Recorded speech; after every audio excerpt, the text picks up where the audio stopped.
यूं ही कोई बेवफा नहीं होता, कुछ तो रसवाइयाँ रही होंगी। ब्राह्मण वो समाज है कि जब आपके आंगन में ब्राह्मण का पुरोहित सत्यनारायण की कथा बाँचने के लिए बैठता है तो आम के पल्लों से जल छिड़क करके सर्वे भवन्ति सुखिनः सर्वे भवन्ति निरामया। ऐसा ब्राह्मण समाज जो वसुधैव कुटुम्बकम जिसकी परिभाषा रही हो, आज अगर वो कहीं उसको बैठक अपने अस्तित्व को बचाने के लिए बैठक करने की ज़रूरत पड़ गई है तो निस्संदेह निश्चित तौर से कहीं न कहीं ब्राह्मण अपने आप को अपमानित और उपेक्षित महसूस कर रहा है। जेपी के लोग कह रहे हैं कि हमारे में सम्मान है, और समाजवादी पार्टी के लोग कहते हैं हमसे ज़्यादा सम्मान ब्राह्मण का कोई कर ही नहीं सकता। अब ये तो भैया जो जिसमें है वो विधायक वो जाने कि किसमें किसका सम्मान है। हम ये जानते हैं कि जो आम ब्राह्मण है उत्तर प्रदेश का, चाहे वो बीजेपी की सरकार रही हो तब भी उसकी स्थिति यही रही है, समाजवादी की सरकार रही हो तब भी उसकी वही स्थिति रही है कि ब्राह्मण हमेशा छला गया है।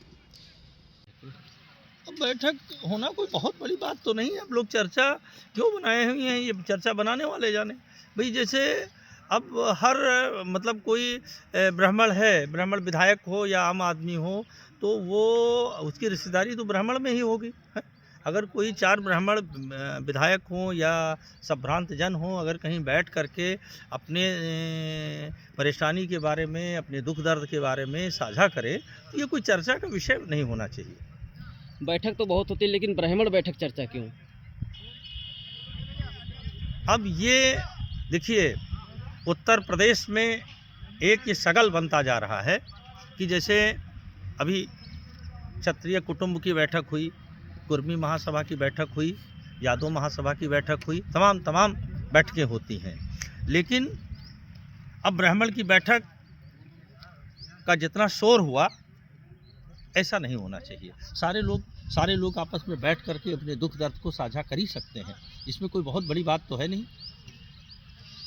पूर्व मंत्री पवन पांडे ने कहा कि ब्राह्मण का कोई सम्मान नहीं हो रहा है बीजेपी में।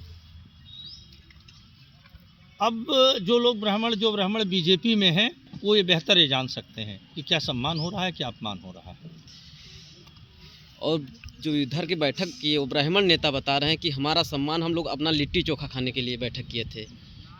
अब यह भी देखिए यादव जी, यह भी बेहतर वो जो इस बैठक में वो जो लोग माननीय वहाँ शरीक थे, जो यहाँ उपस्थित थे, उन्होंने बैठक किया तो बेहतर तो वही जान सकते हैं कि उन्होंने क्यों बैठक किया।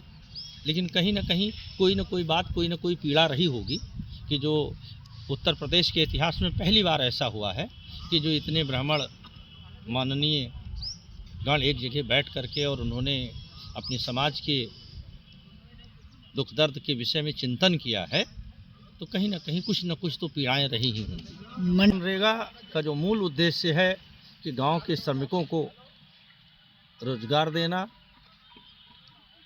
और पलायन को रोकना, उनको गांव में ही रोजगार देना, पलायन को रोकना, जो अभी तक तो रुकता हुआ दिखाई नहीं दिया। अब गवर्नमेंट को, सरकार को उस दिशा में प्रभावी कदम उठाना चाहिए। नाम चाहे मनरेगा हो, चाहे नाम जी राम जी हो, चाहे जी श्याम जी हो, लेकिन उद्देश्य सरकार का तो ये होना चाहिए कि मनरेगा के मूल जो उद्देश्य हैं वो मूल उद्देश्य पूरा हो सके।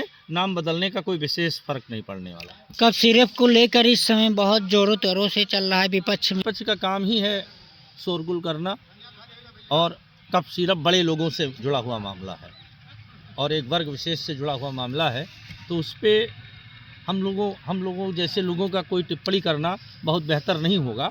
बाकी सरकार है, विभिन्न एजेंसियां हैं, उसमें ज़रूर कुछ ना कुछ तो कार्रवाई हो ही रही। लोग न चला रहे होते तो अब तक कार्रवाई हो ही गई होती।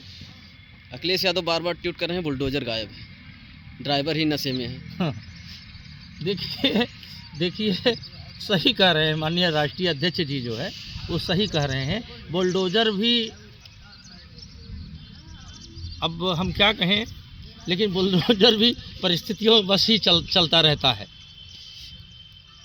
क्या बुलडोजर भी जात देखकर चलता है? अब हमसे बेहतर आप समझ सकते हैं।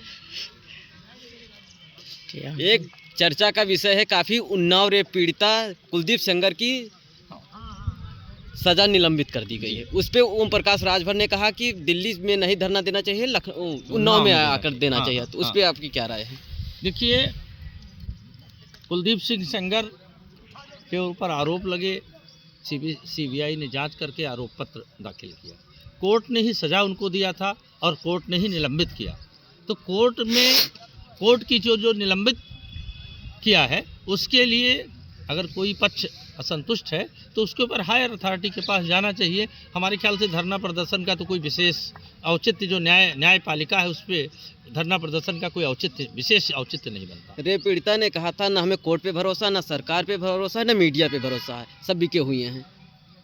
अब ये तो बहुत बड़ी बात उन्होंने कह दिया, कुछ पीड़ा उनकी रही होगी, इस पे मैं क्या कह सकता। हाँ, यहाँ से प्रधानमंत्री कहते थे हवाई चप्पल पहनने वाला हवाई जहाज पे बैठेगा, लेकिन श्रावस्ती में डिपो पे नहीं बैठ रहे हैं। हाँ, अभी मैंने सोशल मीडिया के माध्यम से मुझे भी जानकारी हुई है, एकौना के कुछ वीर जंतर मंतर पर धरना प्रदर्शन गए हैं और ये बताया गया है कि वो वहाँ से रेल पर चढ़ करके ही यहाँ आएंगे। तो अब मैं यहाँ की प्रकृति को क्या कहूँ, प्रवृत्ति को क्या कहूँ कि श्रावस्ती जैसे ज़िले में, आकांक्षी जिला है श्रावस्ती, यहाँ मूलभूत सुविधाओं का अभाव है। यहाँ न डिपो है, न रेल है। अब प्लेन चलाई गई, कुछ दिन उड़ी, फिर बंद हो गई। तो ये तो काम सत्ताधारी दलों का, सत्ताधारी जनप्रतिनिधियों का है। जनता तो वर्षों से इस बात के लिए जो है मांग करती रही है कि सबसे पहले यहाँ डिपो बनाया जाए। डिपो गरीबी के क्षेत्र में उत्तर प्रदेश, झारखंड, बिहार ही आते हैं और सब इनसे ऊपर हैं। 3 ऐसे राज्य हैं जो महागरीब हैं। अब उत्तर प्रदेश की बात क्यों करते हैं? अब उत्तर प्रदेश की जब बात आप करते हैं तो उत्तर प्रदेश में श्रावस्ती की बात आई है। श्रावस्ती में देखिए कोई रोजगार के साधन नहीं है। यहाँ से हजारों की संख्या में लोग पलायन कर लिए, गुजरात, बम्बई, सूरत, मतलब नज़र हमारे क्षेत्र के कम से कम 2000 लोग दिल्ली में प्रवास कर रहे हैं। तो सबसे पहले रोजगार की दिशा में यहाँ के माननीय जनप्रतिनिधियों को सरकार से पहल करके यहाँ रोजगार के साधन उपलब्ध हों, तब तो श्रावस्ती विकास करेगा। केवल कागजी या जबानी जुमलेबाजी से तो विकास होगा नहीं। जिसे लोन देने के लिए क्या वो रोजगार करेंगे? गांव का युवा जब तक वो प्रशिक्षित नहीं होगा, उसको प्रशिक्षण नहीं दिया जाएगा, पैसा निकाल करके वो खा लेगा। भाई जिसको रोटी की समस्या है वो रोजी का पैसा लेकर के उसमें ख़त्म कर लेगा। तो श्रावस्ती जिस तरह से इतना पिछड़ा है, साक्षरता में भी 40% के आसपास है, शिक्षा की समस्या भी बनी हुई है। यहाँ पे शिक्षा के बारे में आप क्या कहेंगे? देखिए, शिक्षा के क्षेत्र में श्रावस्ती में जो है बहुत पिछड़ा, अभी आप 4-6 साल के पुराने आंकड़े देख ले, काफ़ी पिछड़ा हुआ था। शिक्षा के क्षेत्र में पॉलिटेक्निक विद्यालय बनाए गए हैं, गवर्नमेंट इंटर कॉलेज बनाए गए हैं। जहाँ तक मैं समझता हूँ कि कुछ काम तो हुए हैं, लेकिन अभी ये नाकाफ़ी है, जितनी ज़रूरत है उतने पूरे नहीं हुए हैं। ठीक। अभी उत्तर प्रदेश के डिप्टी सीएम केशव प्रसाद मौर्य आए, फिर यहाँ क्या श्रावस्ती में कुछ योजना देकर गए? आप सबके माध्यम से ही आना तो मुझे मालूम हुआ है, अब वो क्या दे करके गए ये तो कहीं मालूम नहीं हुआ है। और हमसे बेहतर तो आप लोग जान सकते हैं कि आए तो थे मौर्य जी, लेकिन अब लाए क्या ये मैं नहीं जान पाया। ये भिनगा विधायक इंद्राणी वर्मा भी पूछा था, ट्विटर पे डाला था। हाँ। कि आए देकर क्या गए, श्रावस्ती को दिया क्या कहा? अब कहने वाली बात तो हमसे बेहतर आप ही लोग जानते हैं कि उन्होंने क्या कहा। दिया कुछ नहीं ये मैं जानता हूँ, आए थे। तो श्रावस्ती के जनता हवाई चप्पल में हवाई जहाज पे बैठेगी, डिपो पे नहीं बैठेगी। अब देखिए, जब समीक्षात्मक बात होती है तो विकास की दिशा में कुछ काम हुए हैं। जैसे मैं सरकार को धन्यवाद ज्ञापित इस विषय पर भी करता हूं कि जैसे इस सरकार में सिसवारा पुल, ककरा पुल और अभी हाल में आप ही लोगों के माध्यम से मालूम हुआ कि मथुरा घाट पुल की स्वीकृति हुई है। ये अच्छा कदम है, सरकार की इस पर प्रशंसा की जाती है। लेकिन पुल के साथ साथ जब तक यहाँ के युवाओं को रोजगार के साधन नहीं उपलब्ध कराए जाएंगे, पलायन नहीं रोका जाएगा, तब तक इसका श्रावस्ती को विकासशील कहना निश्चित तौर पर बेमानी सिद्ध होगा। श्रावस्ती में कोई फैक्ट्री नहीं है, इसका जिम्मेदार कौन है?